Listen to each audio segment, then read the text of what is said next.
Të nderuar televizionistë, përshëndetje, do të jemi bashkë në këtë edicion informativ këtu në Drita Televizion. Ju njohim me zhvillimet e ditës.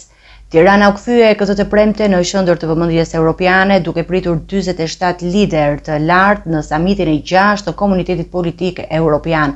Spektakli diplomatik u shoqërua me përqafime, batuta dhe një moment të veçantë mes Ramës dhe motrës Melonit, që e bëri kryeministrin shqiptar të ulej në gjunjë përpara saj mes buzëqeshjeve dhe objektivave të kamerave. E premtja e 17 majit i dha kryeqytetit shqiptar një vend të veçantë në hartën politike europiane. Tirana priti 47 lider europian në samitin e 6 të Komunitetit Politik Europian, ku atmosfera zyrtare u kombinua me momente të çiltra, batuta dhe gjeste simbolike mes miqve të vjetër të politikës. Kryeministri Edi Rama, mikpritës i samitit, nuk e fsheu entuziazmin dhe ndjeshmërinë për këtë moment historik për Shqipërinë. Në pritje të liderëve ndodhi edhe një shkëmbim batutash me kryeministrin hungarez Viktor Orban, i cili pas rrëngimit të duarve i tha jam pak xheloz që po e organizoni ju këtë samit. Por momenti më i komentuar i ditës ndodhi me kryeministrin e Italisë Giorgia Meloni, të cilën Rama e ka quajtur publikisht motor, në një skenjë që u bë menjëherë virale. Rama ul në gjunjë para saj, një veprim që shkaktoi reagime të menjëhershme dhe një "të lutem jo" nga vet Meloni, mes të qeshurave të pranishmëve dhe klikimeve të kamerave. Presidenti i Ukrainës Volodymyr Zelensky mbriti para fundit, nuk munguan as komentet e tij të çiltra për Ramën, të cilin e komplimentoi për atletet e bardha me një yll të stampuar, një detaj që nuk i shpëtoi vëzhgimit të hollë të liderit ukrainas. Ndërsa presidenti francez Emmanuel Macron mbriti fundit, ai do të qëndrojë në Tiranë edhe të shtunën, ku është planifikuar një takim bilateral me kryeministrin Rama, si pjesë e një serie takimesh diplomatike të nivelit të lartë. Shefja e diplomacisë së Bashkimit Evropian, Kaja Kallas, duke respektuar vendin mikpritës të samitit, foli për progresin e Shqipërisë drejt Bashkimit Evropian. Po mendoj që Shqipëria po bën një progres të shkëlqyer për reformat. Ne duam reformat, sundimin e ligjit, ato që janë të nevojshme dhe kështu. Dhe për ne, dhe nga nga ana e Europës, duhen bërë hapat e dur. Ka një moment politik që të gjithë duan që procesi i zgjerimit të ndodhë. Kjo nuk ka ndodhur më parë.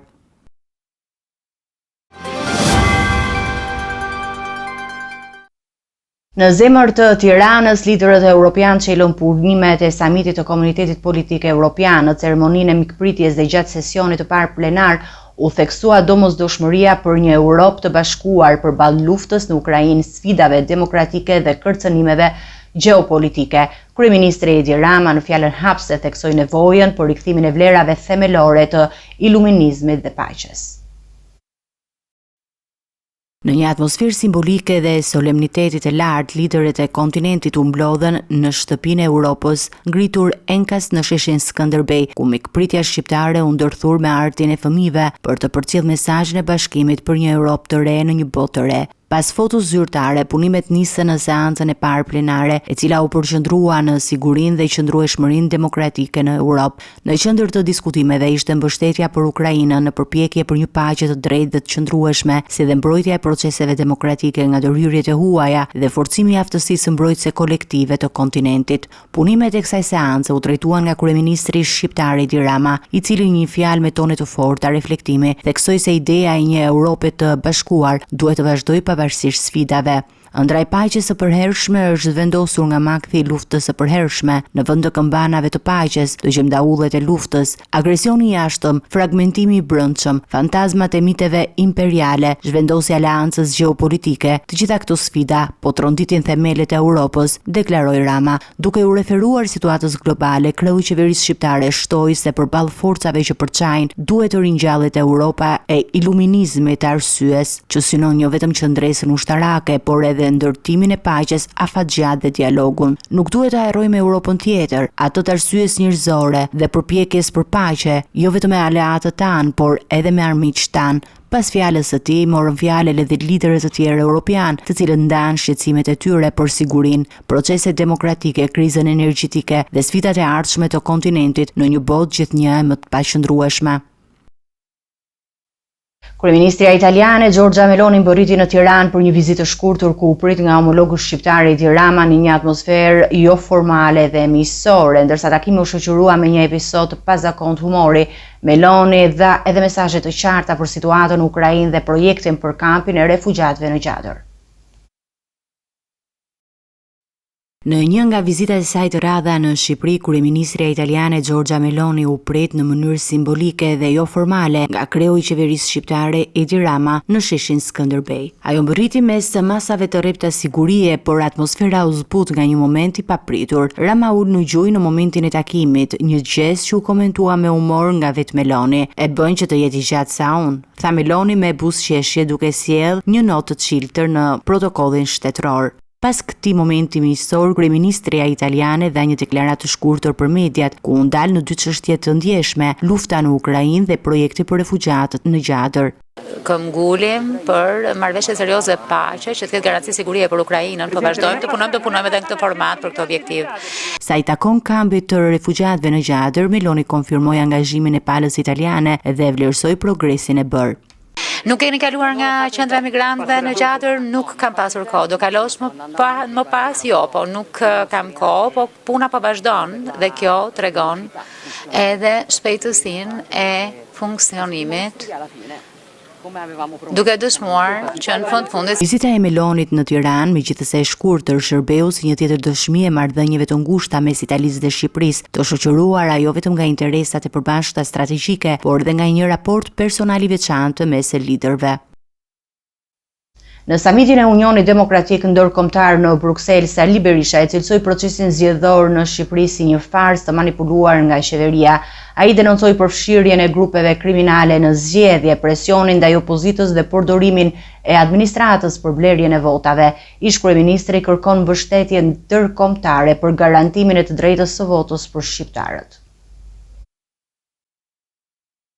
Kreu i Partisë Demokratike Sali Berisha e shfrytëzoi fjalën e tij në samitin e IDU-s në Bruksel për të bërë një denoncim të fortë ndaj qeverisë shqiptare, duke e cilësuar procesin zgjedhor të fundit si një farsë të organizuar në bashkëpunim me krimin organizuar. Në një deklaratë drejt për drejt, Berisha akuzoi kryeministrin Edi Rama për transformimin e shtetit në një makineri elektorale, ku sipas tij u përdoren fondët publike dhe presioni administrativ për të manipuluar votën. Në zyrën e kryeministrit ndodhet një person që koordinon aktivitetin e organizatave kriminale shqiptare brenda dhe jashtë vendit. Në këtë zgjedhje, këta individ kishin për detyrë të sillnin në parlament 28 deputet përmes pagesave dhe terrorit. Berisha shtoi se 3 drejtuesit e partive kryesore opozitare janë vendosur në akuzë, ndërsa deputetët janë arrestuar si pjesë e një lufte politike për të neutralizuar opozitën. Ai denoncoi gjithashtu një fenomen që e quajti alarmant, lidhjen e politikës me krimin, duke theksuar se njerëzit më të votuar sot janë kandidatë anonim të bandave. Shqipëria është kthyer në një vegël të organizatave kriminale. Kryeministri ka përdorur shtetin për të blerë vota dhe për të mbajtur pushtetin përmes frikës. Në fund të fjalës së tij, kryeministri u ndal dhe te largimi masiv i qytetarëve shqiptar, duke cituar të dhënat e Eurostatit: "Nëse nuk i kthejmë shqiptarëve të drejtën për të votuar, vendi po zhduket." Në 10 vitet e fundit, mbi 1 milion shqiptar janë larguar drejt Bashkimit Evropian. Berisha kërkoi mbështetje të drejtë për drejtë nga IDU, PPE, CDI dhe qeveritë e vendeve perëndimore, duke thënë se kjo mbështetje është vendimtare për një betejë të drejtë. Partia Demokratike nuk do të ndalet në përpjekjen për të rikthyer zgjedhjet e lira. Kërkoj solidaritetin tuaj që kombi im të mund të votojë i lirë.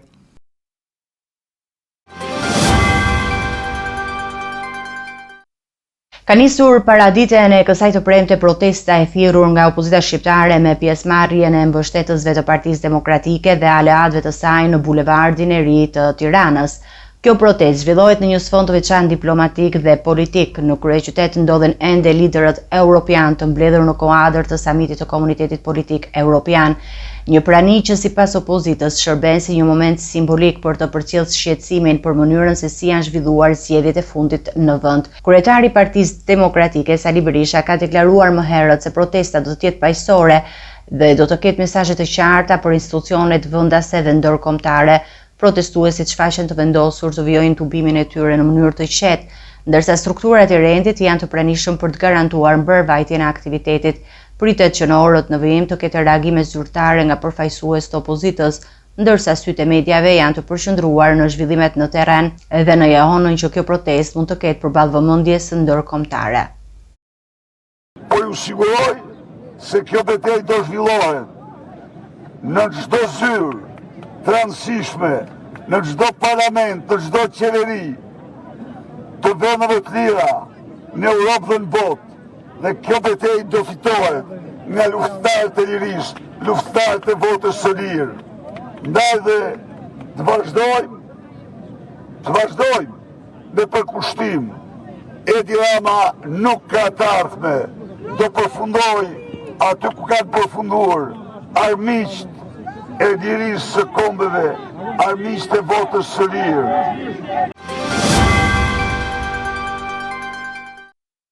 Në një proces të zgjatur numërimi, Komisioni Qendror i Zgjedhjeve ka përmbyllur zyrtarisht edhe fazën finale të verifikimit të votave preferenciale në të gjitha qarqet e vendit. Nga rezultatet, Partia Socialiste konfirmon dominimin e saj në këtë proces, duke siguruar 37 deputet të zgjedhur drejt për drejt nga lista e hapur, përkundrejt 6 deputetëve që ka arritur të nxjerrë Partia Demokratike. Në disa qarqe, rezultati ka qenë thellësisht një anshëm. Në Berat, Elbasan, Fier, Gjirokastër dhe Vlorë, demokratët nuk kanë arritur të sigurojnë asnjë mandat nga vota preferenciale. Vetëm socialistët do të përfaqësohen me emra të zgjedhur nga qytetarët përmes listës së hapur, përfshirë 7 emra nga Fieri dhe 5 nga Elbasani.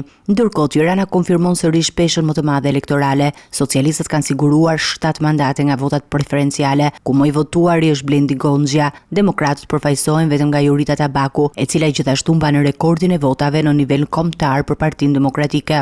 Në qarqet e Shkodrës dhe Kukësit, panorama është ndryshe. Socialistët nuk kanë siguruar asnjë mandat nga lista e hapur. Në Shkodër, Kryebash-Kja Kubart Spahia do të jetë vetëm përfaqësuesi i PD-s nga votat preferenciale. Në Lezhë, demokratët kanë arritur një tjetër përjashtim, duke nxjerrë 2 deputet nga lista e hapur, kundrejt vetëm 1 për Partinë Socialiste. Në qarqe si Durrësi dhe Korça, rezultati është më i balancuar. Partia Socialiste ruan epërsinë me 3 dhe 2 mandate respektivisht, ndërsa Partia Demokratike arrin të nxjerrë nga një deputet në secilin qark. Ndërkaq Dibra do të përfaqësohet nga Agron Malaj, kandidati i Partisë Socialiste dhe i vetmi i zgjedhur nga lista e hapur në këtë qark. Ky proces konfirmon epërsinë e Partisë Socialiste jo vetëm në votat e përgjithshme, por edhe në besimin individual që votuesit i kanë dhënë kandidatëve të saj përmes votës direkte. Për Partinë Demokratike këto rezultate vijnë si një tjetër sinjal për rënien e mbështetjes në shumë zona, si dhe për sfidën që e pret në përballje me elektoratin në të ardhmen.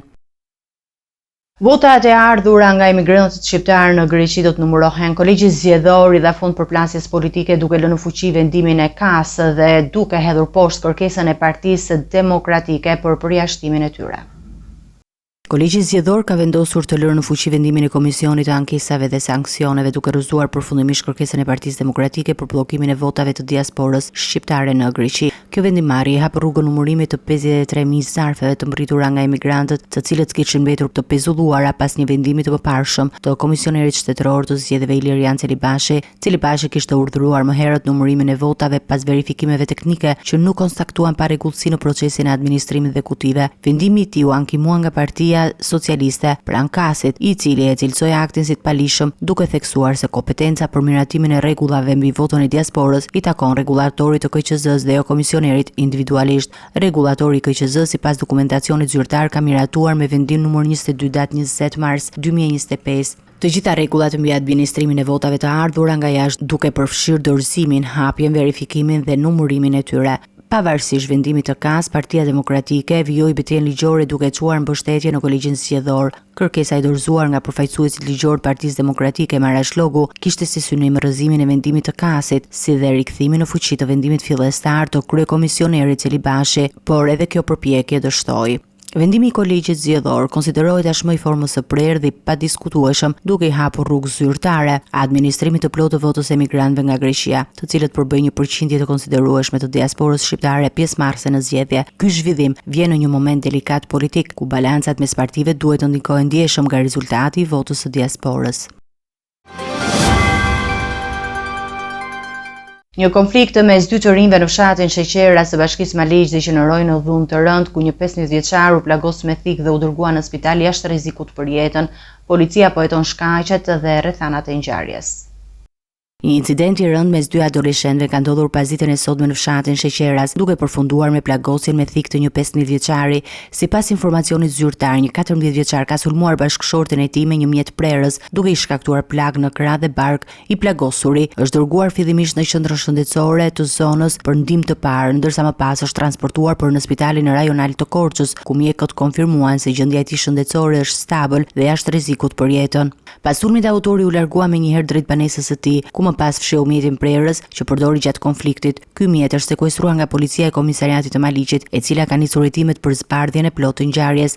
Burimet pranë hetimeve bëjnë me dije se konflikti mes të dy të rinjve nuk ishte i rastësishëm, por kishte një histori të mëparshme të mosmarrveshjeve që lidhen me përplasje të përsëritura në rrjetet sociale. Kjo situatë ka agravuar marrëdhëniet mes tyre, duke çuar në këtë përplasje fizike. Policia ka marrë në mbrojtje të dy të miturit dhe po vazhdon me verifikimin e nevojshëm për të kuptuar të gjitha rrethanat që çuan në këtë akt dhune. Materialet e mbledhura janë referuar në prokurim pranë gjykatës së shkallës së parë Korçë për procedimet mëtejshme ligjore. Ngjarja ka tronditur komunitetin lokal, ndërsa autoritetet apelojnë me kujdes dhe vetë përmbajtje, sidomos mes të rinjve për të shmangur incidente të ngjashme në të ardhmen.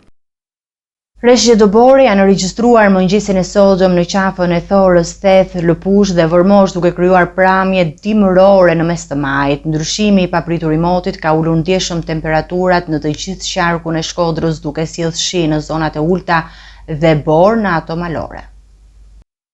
Ndërsa kalendari shënon mesin e muajit maj dhe vendi ndodhet në prag të sezonit turistik veror në zonat malore të qarkut të Shkodrës, është rikthyer Bora. Gjatë orëve të para të mëngjesit, qafa e Thorës në Theth, si dhe fshatrat Lëpush dhe Vërmosh në njësinë administrative të Kelmendit janë mbuluar nga një shtresë dëbore, duke risjellë atmosferën e dimrit në mesin e pranverës. Ulja me njëhershme e temperaturave ka përfshirë të gjithë qarkun Shkodër. Në zonat e ulta kanë bizotruar reshje të dendura shiu, ndërsa në lartësitë malore Bora ka qenë fenomeni dominues. Ky ndryshim i papritur klimatik vjen në një periudhë kur zakonisht priten temperatura më të larta dhe kushte më të favorshme për turizmin malor dhe veror, veçanërisht në zonat e mbrojtura si Thethi dhe Valbona, që çdo vit tërheqin vizitor vendas dhe të huaj. Meteorologët e cilësojnë këtë si një episod të rrallë për muajin maj, por që mund të ndodhë si pjesë e luhative të paranishme në sistemin klimatik rajonal, duke paralajmëruar gjithashtu se në ditët në vijim pritet përmirësimi gradual i motit. Do të ecim me informacionet që na vijnë nga rajoni. Në një qendrim të drejtë për drejtë gjatë samitit të Bashkisë Evropiane, presidentja e Kosovës Vjosa Osmani shprehu zhgënjimin e saj për qasjen e Bashkimit Evropian drejt Kosovës, ndërsa kritikoi heshtjen europiane ndaj sjelljes së Serbisë. Ajo theksoi se vendi i saj po ndëshkohet për përkushtimin ndaj vlerave europiane, ndërkohë që Beogradi po i tolerohet afrimi me Moskën. Presidentja e Kosovës Vjosa Osmani ka drejtuar kritika të forta ndaj Bashkimit Evropian për procesin e stërgjatur dhe të pasigurt të anëtarësimit të Kosovës në familjen evropiane. Nga Brukseli, ajo deklaroi se përkundër faktit që Kosova është 100% e linjëzuar me politikat dhe sigurinë e Bashkimit Evropian, përfshirë sanksionet kundër Rusisë, nuk ka pasur vlerësim të duhur nga ana e Unionit. Përket Republikës së Kosovës, përkundër faktit që ne jemi 100% e linjëzuar me politikën e jashtme dhe atë të sigurisë së Bashkimit Evropian, fatkeqësisht ka një bllokatë totale. Nga ana e BE-s nuk vlerësohen reformat tona, nuk vlerësohet puna jonë, nuk vlerësohet fakti që ne jemi 100% në përputhje me politikat e tyre, edhe sa i përket sanksioneve ndaj Rusisë dhe sa i përket politikave të tjera. Presidentja shtoi se kjo qasje po dërgon një mesazh të rrezikshëm në rajon. Për fat të keq po jepet një mesazh shumë i keq për rajonin ton, se më shumë po hapet dera në raport me ata që po shkojnë në Moskë te Putini, sesa për ne që nuk shohim rrugë dhe E pyetur për pritshmëritë nga samiti, Osmani nënvizoi se Kosova do të kërkojë trajtim të drejtë dhe barazi duke theksuar se kërkesat e Prishtinës nuk burojnë nga arroganca, por nga merita. Kërkesat tona do të jenë të zëshme, jo për shkak të ndonjë arrogancë politike, por për shkak se e meritojmë dhe ne kërkojmë që ky proces të jetë i bazuar në merita. Për Kosovën pritshmëritë janë të qarta, një Europë që vlerëson përkushtimin dhe jo që e ndëshkon atë. Një hap domethënies drejt stabilitetit në Kaukaz u paralajmërua sot nga Tirana. Zyrtar të lartë të Bashkimit Evropian konfirmuan se Armenia dhe Azerbajxhani janë shumë pranë finalizimit të një traktati paqeje që synon të mbyll kapitullin e gjatë të përplasjes për Nagorno-Karabakun.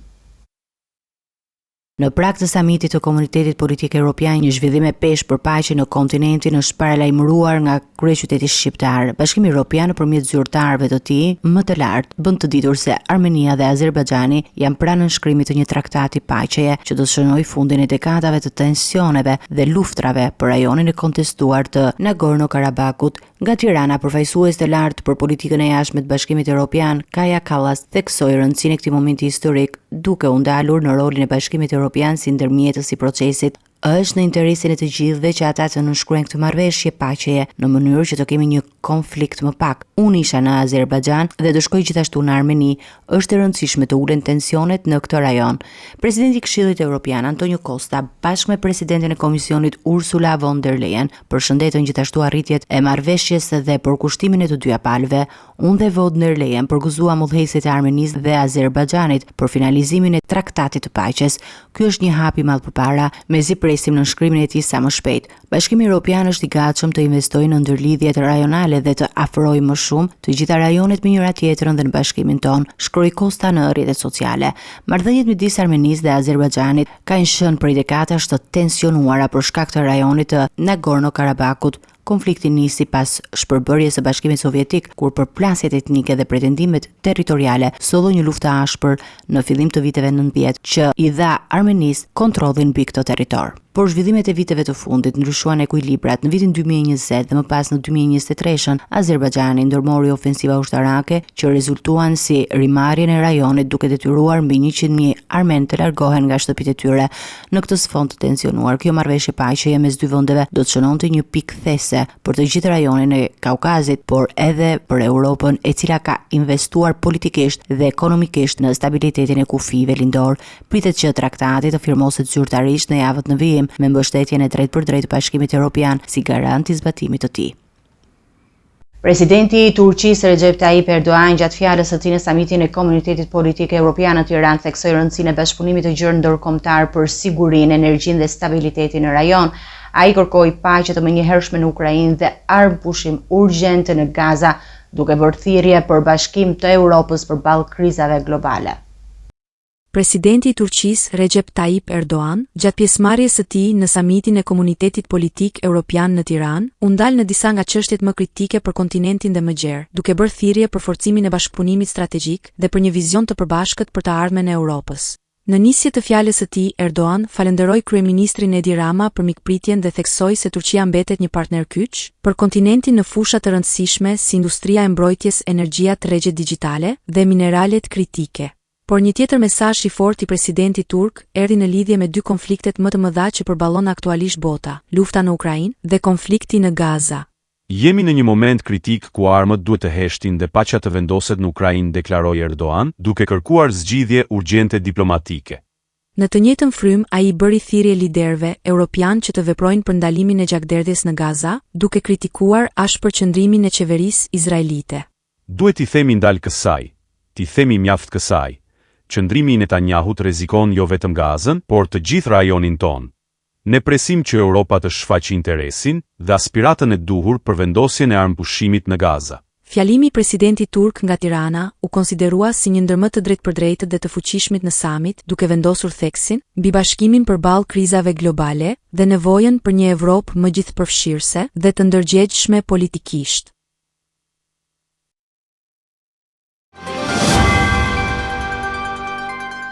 Pas më shumë se 3 vitesh pauzë, negociatorët ukrainas dhe rusë rikthehen në bisedime për paqe në një takim të ndërmjetësuar nga Turqia. Ndërkohë ish presidenti amerikan Donald Trump bën thirrje për ndërhyrje personale në bisedimet që synon të jap fund konfliktit më shkatërrues në Europë që nga lufta e dytë botërore.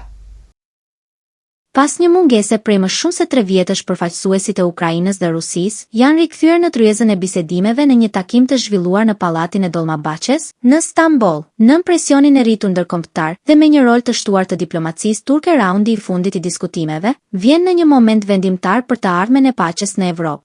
Burime diplomatike raportojnë se takimet janë strukturuar në disa faza duke përfshirë një sesion të parë me zyrtarëve amerikan, ukrainas dhe turq, ndjekur nga takime me pjesëmarrjen e delegacioneve ruse. Pavarësisht sinjaleve për një përparim diplomatik, pritshmëritë janë përmbajtur. Presidenti amerikan Donald Trump deklaroi se një marrëveshje nuk mund të arrihet pa një takim të drejtpërdrejtë mes tij dhe presidentit rus Vladimir Putin. Nga ana tjetër, Putini refuzoi sfidën e presidentit Ukrainas Volodymyr Zelensky për një përballje personale duke dërguar në Stamboll një delegacion zyrtarësh të nivelit të mesëm.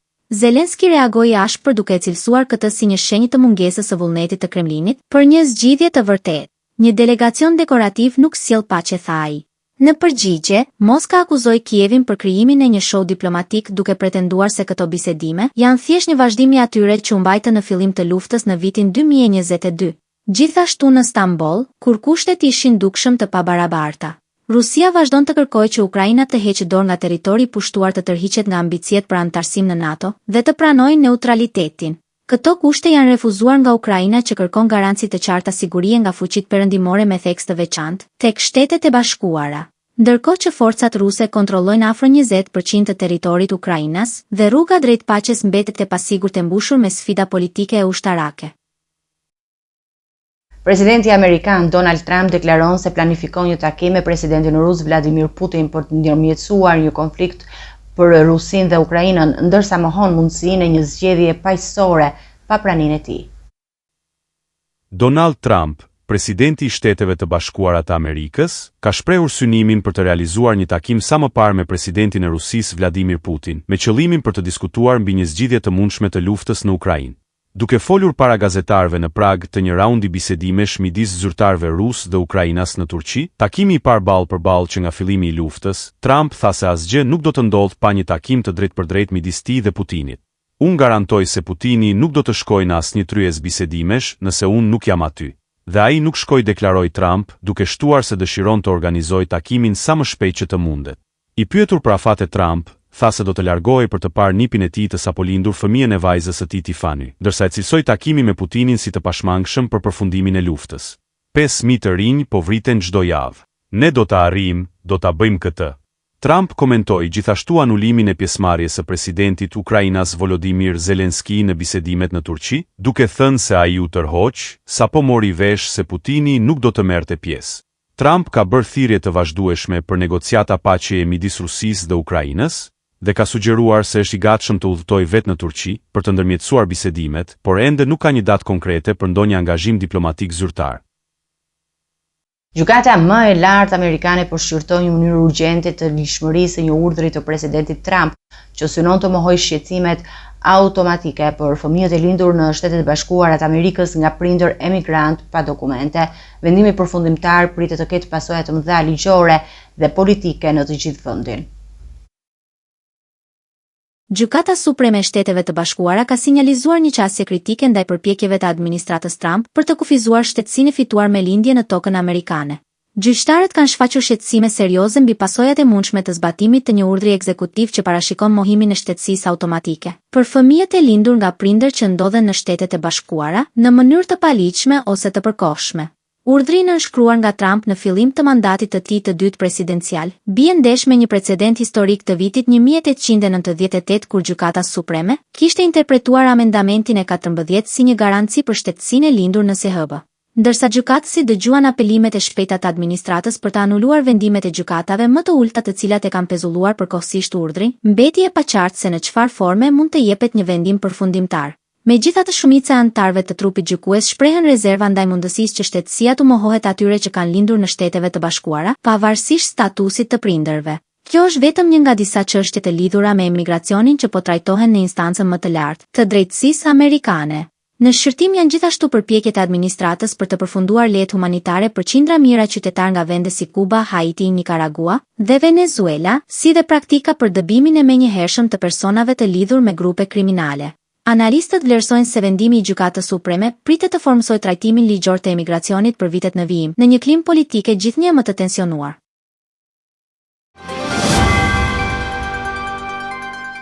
Do të njihemi me parashikimin e motit. Territori shqiptar për datën 17 maj do të ndikohet nga kushte atmosferike të qëndrueshme, me mot të kthjellët dhe intervale të gjata me diell në pjesën më të madhe të vendit. Në zonat malore lindore, pasditja mund të sjellë vranësira kalimtare, por pa reshje. Temperatura minimale pritet të zbresë deri në 9 gradë Celsius, ndërsa ajo maksimale pritet të arrijë deri në 27 gradë Celsius në zonat e ulta perëndimore dhe jugore. Era do të fryejë lehtë deri mesatare nga drejtimi jugor me shpejtësi 6 deri 11 metër për sekond, ndërsa përgjatë Bregdetit mund të arrijë deri në 13 metër për sekond. Deti parashikohet me dallgëzim të ulët 2 deri në 3 ballë. Temperaturat minimale dhe maksimale për disa nga qytetet kryesore të Shqipërisë do të jenë si më poshtë. Shkodër 11 deri në 26 gradë Celsius. Kukës 9 deri në 24 gradë. Peshkopi 8 deri në 22 gradë Celsius. Tiranë, 13 deri në 27 gradë. Durrës, 14 deri në 26 gradë. Kavaj, 13 deri në 25 gradë. Elbasan, 12 deri në 26 gradë Celsius. Berat, 12 deri në 27 gradë. Korç, 8 deri në 21 gradë. Vlorë, 15 deri në 25 gradë Celsius. Gjirokastër, 13 deri në 26 gradë. Sarand, 15 deri në 25 gradë Celsius. Territori i Kosovës për datën 17 maj do të karakterizohet nga moti kthjellët, me diell gjatë gjithë ditës dhe ndonjë vranësirë kalimtare në relievet lindore. Temperaturat vijojnë të jenë të larta për stinën. Temperatura minimale do të zbresë deri në 6 gradë Celsius, ndërsa ajo maksimale do të arrijë deri në 22 gradë Celsius. Era do të fryejë lehtë nga drejtimi juglindor me shpejtësi mesatare prej 5 deri 10 metër për sekond dhe në disa lugina deri në 12 metër për sekond. Temperaturat minimale dhe maksimale për disa nga qytetet kryesore të Kosovës do të jenë si më poshtë. Mitrovica, 6 deri në 20 gradë Celsius. Podujev, 6 deri në 19 gradë. Skënderaj, 6 deri në 19 gradë Celsius. Pej, 7 deri në 21 gradë. Prishtinë, 6 deri në 21 gradë Celsius. Gjakov, 8 deri në 21 gradë. Malishev, 7 deri në 20 gradë. Gjilan, 6 deri në 20 gradë. Ferizaj, 6 deri në 20 gradë Celsius. Kaçanik, 7 deri në 19 gradë Celsius. Suhare, 8 deri në 20 gradë. Prizren, 8 deri në 21 gradë Celsius. Të nderuar teleshikues, ishte gjithçka e përgatitur në këtë edicion informativ. Ju faleminderit për vëmendjen tuaj. Bashkë do takohemi në edicione të tjera. Deri atëherë, mirë takofshim.